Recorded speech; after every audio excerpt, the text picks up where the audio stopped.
March 17th, the day we all know is time for shamrocks, green beer, and mint milkshakes. A time we find ourselves listening to Irish music while donning a giant green top hat. That's right, we're going to talk about St. Patrick's Day.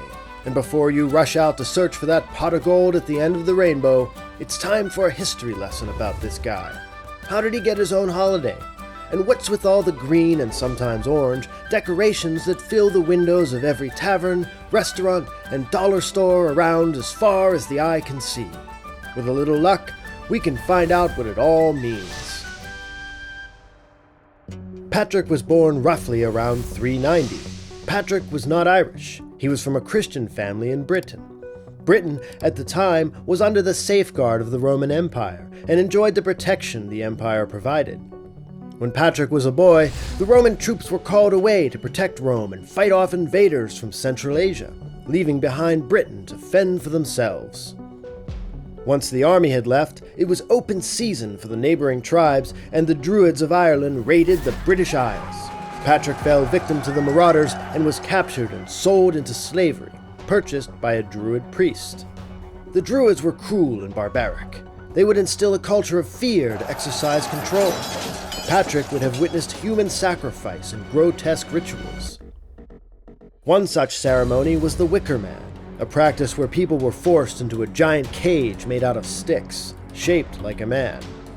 At the end of the ceremony, the giant cage was lit on fire with everyone inside. The giant blaze could be seen for miles.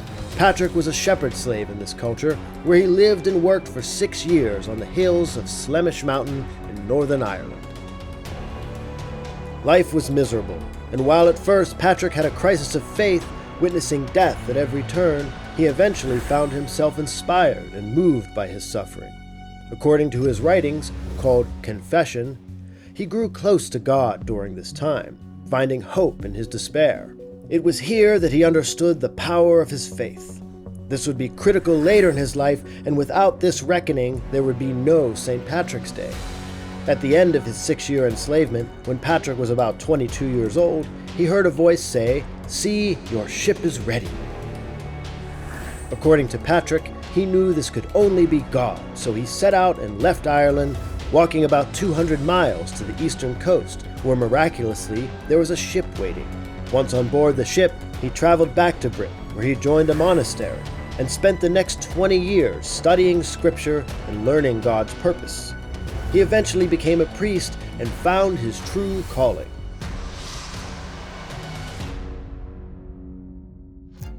Patrick couldn't forget his experience on that cold and wet green island 2 decades ago. Although he left, his heart was still there. He was to return to Ireland, the land of cruelty and barbarism, the home of his enslavers. He had long nights of endless dreams, compelling his return until one day around the year 432, he did just that. Patrick wrote in Confession, "I am ready to be murdered, betrayed, enslaved, whatever come my way." So he dropped everything, set caution to the wind, and set sail for Ireland. When he landed, he met a Druid priest by the name of Daiku. Daiku would become Patrick's first convert and eventually gifted the saint a barn. Patrick later would turn this barn into a church, the first church in Ireland. Although this was a small victory, Patrick still had yet to make his mark on the historical destiny on Ireland and the faith that would define them. In 433, Patrick landed at the Hill of Slane, where he would challenge the existing traditions with bold actions. On the night before Easter, Patrick lit the Paschal flame, standing on top of the Hill of Slane. Normally, no flame would be lit until the royal flame was lit on the Hill of Tara, just across the horizon, about 10 miles away. The law stated that whoever lights the fire before the royal flame is lit shall be put to death. While most people might heed this warning, Patrick saw it as a dare. He lit the fire first, causing a stir on the other hill. The king declared, "If we do not extinguish this flame, it will sweep all over Ireland." He immediately sent troops to seize and murder the miscreant who dared defy the royal protocol. When they arrived, they found Patrick. As they approached to take his life, Patrick spoke loudly, "May God come up to scatter his enemies, and may those who hate him flee from his face." The story goes that by hearing this curse, 7 times 7 men fell before Patrick immediately. The king, thoroughly freaked out by all of this, ran to Patrick and bent the knee. The king then ordered Patrick's protection as well as the protection of his faith. It is said that while here, Patrick used the shamrock or clove to explain to the Druids the nature of the Trinity, the Father, Son, and Holy Spirit, separate but one. This clicked with the Druids because 3 was a sacred number in their tradition as well. Also, because all of these clovers sitting around had to mean something. Patrick would then travel throughout Ireland, facing peril and distress, and dodging assassination and ambush at every step of the way. Legend has it that he drove the snakes away from Ireland. Currently, there are no snakes in Ireland, so he was either extremely successful or there were never snakes there to begin with. History will leave that part to our imagination. Tradition has it somewhere that around the year 461 on March 17th, Patrick died. His death day is the commemoration of his sainthood and is celebrated each year around the world.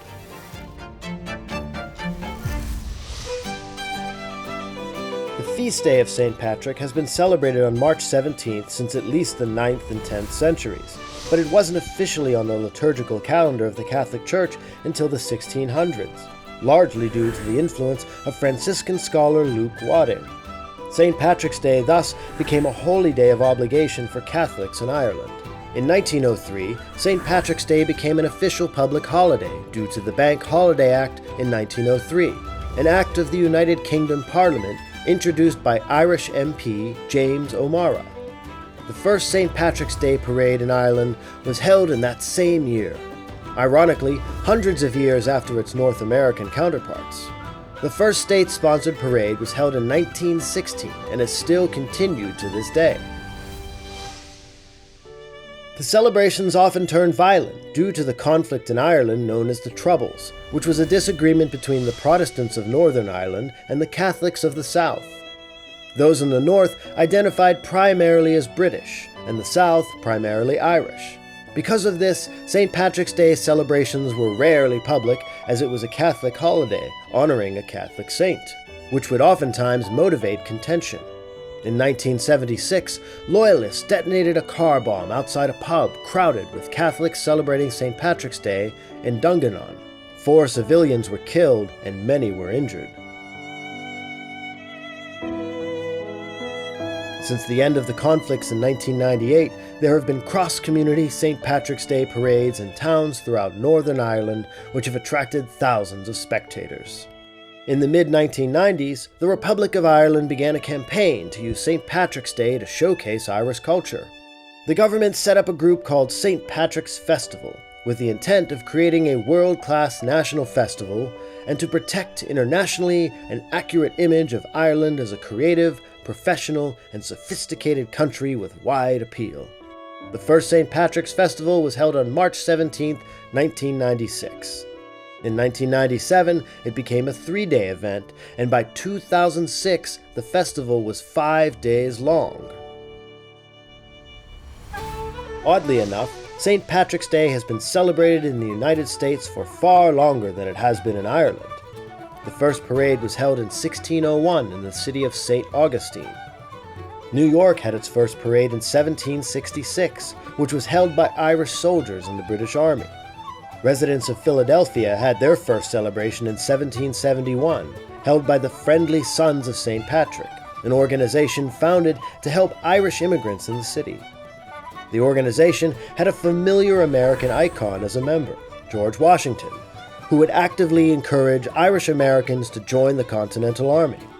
In 1780, Irish soldiers were given March 17th as a holiday, a sign of solidarity and Irish independence. This event became known as the St. Patrick's Day Encampment of 1780. The Yankees, it would seem, had a flavor for Irish patriotism that continued to grow. In New York City, the parade continued to develop in scale. The Friendly Sons of St. Patrick, the Hibernian Society, and others joined forces, and in 1848 the parade was not only the largest parade in the United States, but the largest in the entire world. The holiday was now a topic of Irish identity within the United States and many of the religious connotations began to change into an attraction for the Irish diaspora, thus ushering in Irish identity associated on the feast day. Although the Irish in America were immigrants, they had a dual loyalty, a common past, a unity associated with the oppression by the British. The traditions of the St. Patrick's Parade have influenced the American culture, making its Irish-American diaspora a concept to be celebrated and admired, not just among the Irish, but amongst all of its citizens. Today, celebrations around St. Patrick's Day have grown enormously. Virtually every city in America has a parade, and on March 17th, it seems that everyone is a little Irish. Although largely secular, it is still a religious celebration within the Evangelical Lutheran Church in America, the Episcopal Church in the United States, and the Roman Catholic Church officially recognizing the day in their respective liturgical calendars. The holiday has changed over the years, and not always for the better. It has been criticized for promoting overindulgence in alcohol, resulting in drunk driving, property damage, absenteeism, public urination, vomiting, and other ill effects. Regardless, the day is often associated with fun. Green Beer Day, for instance, is a tradition among students at Miami University in Ohio, dating back to 1952. The day has been held on the Thursday before spring break due to the fact that St. Patrick's Day often occurs during the spring recess.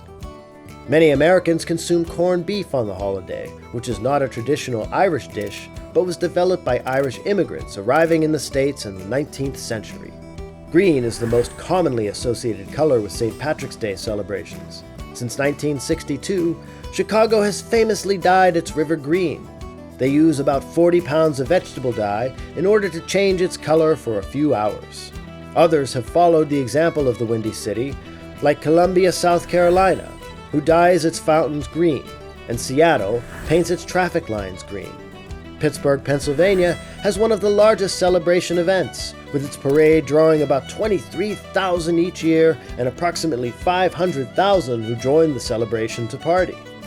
The city becomes a haven for Irish celebrations, and it's hard to go anywhere without seeing green and hearing the pleasing, uplifting sounds of Irish bagpipes playing off in the distance. Many other municipalities follow similar official recognition of the day using the color green, and the tradition carries over to the private sector as well. Green beer, green eggs, green hats are some of the things you'll find people indulging in to find their inner Irish selves. The celebrations even bled into sports, with many professional hockey, rugby, lacrosse, and basketball teams donning green jerseys on or around the holiday. Even professional football, which although St. Patrick's Day falls within the off-season, sells specially made green jerseys to commemorate the festivities. Possibly due to its popularity in the United States, the celebrations have expanded to include many countries around the world. Lithuania dyes the Vilnius River green each year, and celebrations continue to grow in England, Norway, Malta, Russia, Scotland, Argentina, Australia, and Asia. St. Patrick's Day is a worldwide phenomenon. So what will you do this St. Patrick's Day? Will you join in the celebration of Irish traditions? Or will you just sit around and wait for it to be over? Whatever you do, we wish you the best of luck. Aaron go bragh.